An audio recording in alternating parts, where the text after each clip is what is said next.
कल से आगे बता रहे हैं हमें।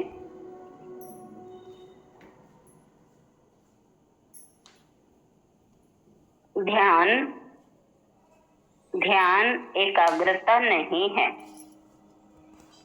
ध्यान शून्यता है। शून्यता में कोई बिंदु नहीं रह जाता जहां हम टिकते हों, कोई आधार नहीं रह जाता, सब निराधार रह जाता है। एकाग्रता को जो लोग ध्यान समझ लेते हैं, उनके लिए ध्यान एक तरह का दमन, एक तरह का सप्रेशन, एक तरह की जबरदस्ती हो जाती है। वे अपने मन को जबरदस्ती कहीं लगाने की कोशिश करते हैं और ऐसे लोग बड़ी मुश्किल में हो जाते हैं। जबरदस्ती मन को जो कहीं लगाने की कोशिश करेगा, वह मन को जीत नहीं पाता, मन से ही हार जाता है और तब उसे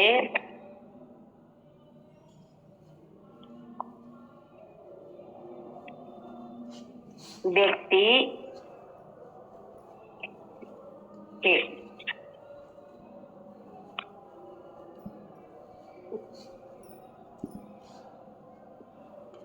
एक मिनट, कहाँ गया पेज इधर उधर हो गया, एक मिनट देखते।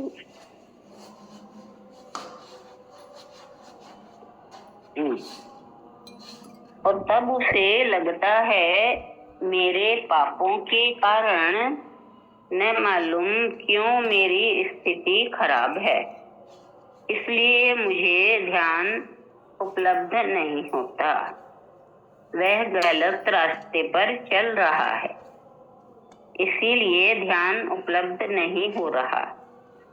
वो अपने हाथ से ही गलत कर रहा है।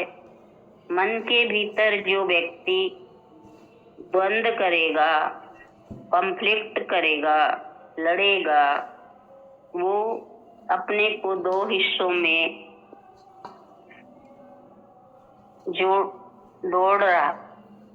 वो अपने को दो हिस्सों में तोड़ रहा है। जिससे लड़ रहा है वो भी वही है और जो लड़ रहा है वो भी वही है। अगर मैं अपने इन दोनों हाथों को लड़ाऊं तो कौन जीतेगा? अगर मेरे ये दोनों हाथ लड़ें और मैं अपनी सारी ताकत लगा दूं, इन दोनों में से कोई नहीं जीत सकता, क्योंकि दोनों हाथ मेरे हैं और मैं कमजोर होता जाऊंगा। ये हाथ हारेंगे, जीतेंगे नहीं, मैं हार जाऊंगा। जो व्यक्ति मन के भीतर लड़ाई शुरू कर देता है, मन के किसी हिस्से से स्वयं लड़ने लगता है, मन को दो हिस्सों में बांटकर लड़ता है, वह दो हाथ लड़ा रहा है। उन दोनों में से कोई नहीं जीतेगा, वे क्षीण और कमजोर हो जाएंगे। तिब्बत में एक साधु था जिसका नाम था मिलारेपा। वो एक मंदिर में ठहरा और बड़ा शांत, सीधा, लेकिन उसकी बाबत लोगों में ये प्रचार था कि उसको बड़ी सिद्धियां प्राप्त हैं और अगर वह आशीर्वाद भी दे दे तो उसे भी सिद्धियां उपलब्ध हो जाती हैं। वो तो बड़ा शांत, सीधा, उसे सिद्धियों का कोई पता भी नहीं। लेकिन एक आदमी उसके पास आया एक रात और उसके पैर पकड़ लिए और कहा, मुझे सिद्धि चाहिए। मैं बहुत दुखी और पीड़ित हूँ। मुझे कोई मंत्र चाहिए जो सिद्धि हो जाए तो मेरी सारी दुख पीड़ा अलग हो जाए। साधु ने कहा, मैं तो कुछ जानता नहीं मंत्र। जब मैं साधु नहीं हुआ था तो याद भी थे, जब से साधु हुआ तब भूल गया।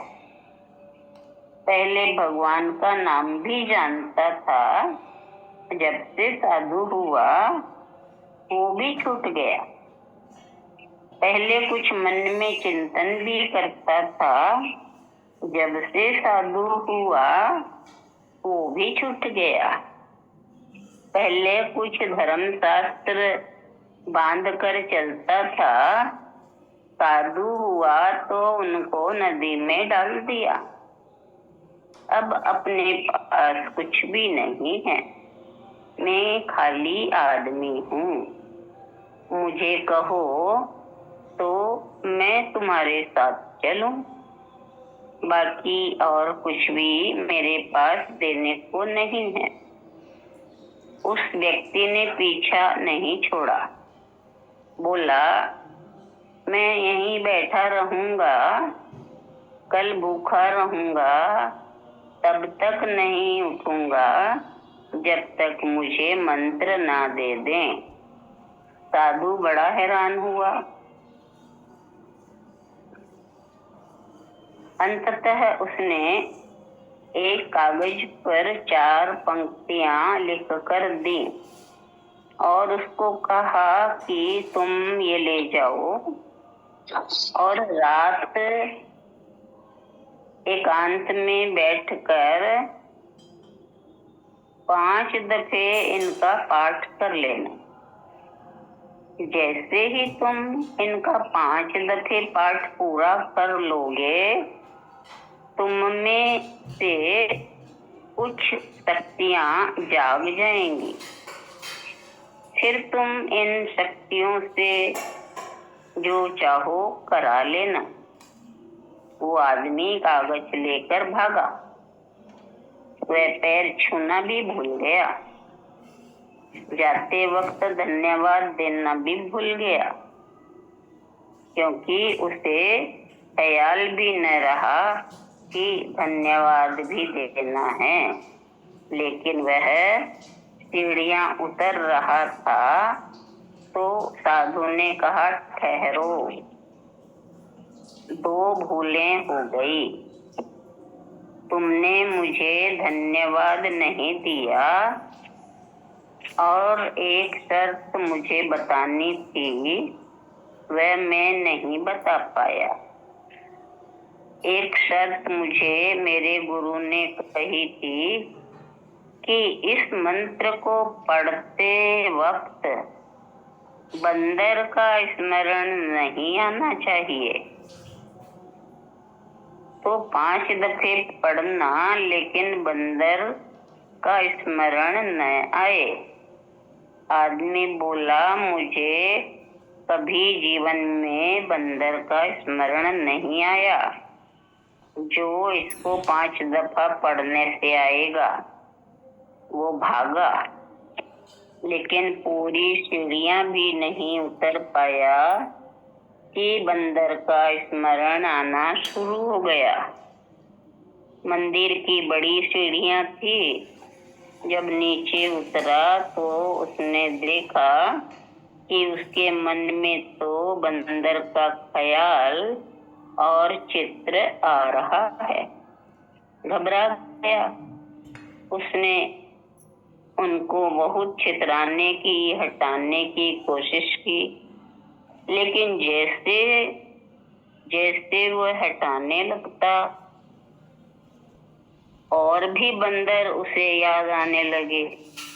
वो घर पहुंचते पहुंचते बंदरों की भीड़ से घिर गया। उसके मन में बंदर ही बंदर हो गए और बहुत घबराया। उसने कहा, ये क्या पागलपन है। इस साधु ने कैसी ना समझी कि भूल गया था तो भूल ही जाता, उस शर्त को ना बताता।